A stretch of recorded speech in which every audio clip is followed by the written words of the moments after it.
Hi, welcome to HowtoDandD. My name's Frederick Weller and today I want to talk about, so when do you actually roll a dice to make a skill or ability check?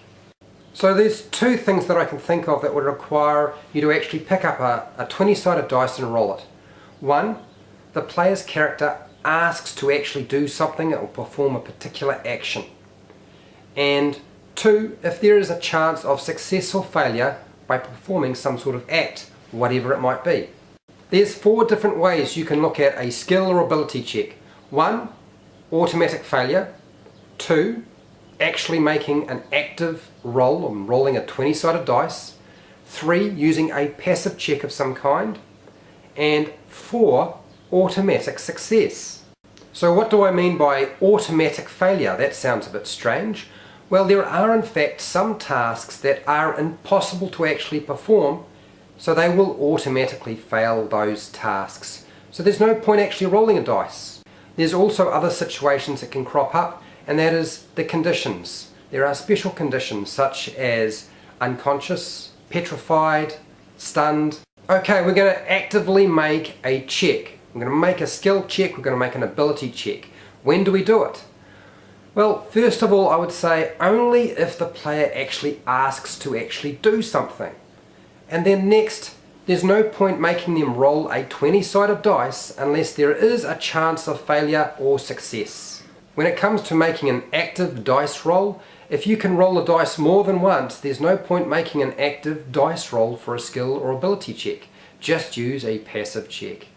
So when do you make a passive check? Well, it's actually in the book, and I've done a video on passive checks before, so I suggest you go and have a look at that video, but I will talk about it again. If you're repeating the task over and over again, then use a passive check. Don't use an active check. It is essentially just 10 plus the skill check or ability modifier. Passive checks make sense if they're not rushed, if they're not threatened, they're not in the middle of combat. And that passive check makes a lot of sense when you don't want the players to know what the numerical result is of the actual check itself. So when does automatic success come up? Now look, this is not in the player's book. This is sort of how I do things.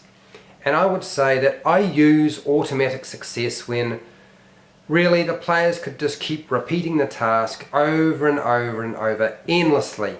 I wouldn't even bother using a passive check.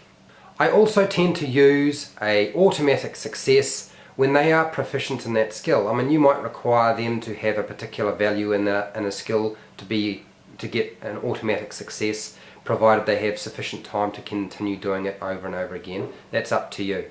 The other really important factor to automatic success is if there's no chance of failure, well, why would you even bother rolling a dice? Normally what I do is I will just ask them, what is your proficiency in that skill, or what is your skill modifier, or what is your ability modifier, and I will just add 20 and use the old take 20 mechanic. Look, this is just how I do things. You don't have to do it this way. You can do it any way you like. It doesn't matter. But one of my friends actually asked for a video sort of talking about when you should actually roll a dice to resolve something, a skill or ability check. So I've done it. Here it is. If you liked this video, if you thought it was informative, if you found it useful in any way whatsoever, just like, subscribe, make a comment below if you have anything to add to when you should actually make a dice roll. Maybe you do things slightly differently. Let me know how you do it. And until next time, keep rolling those 20s when you need to.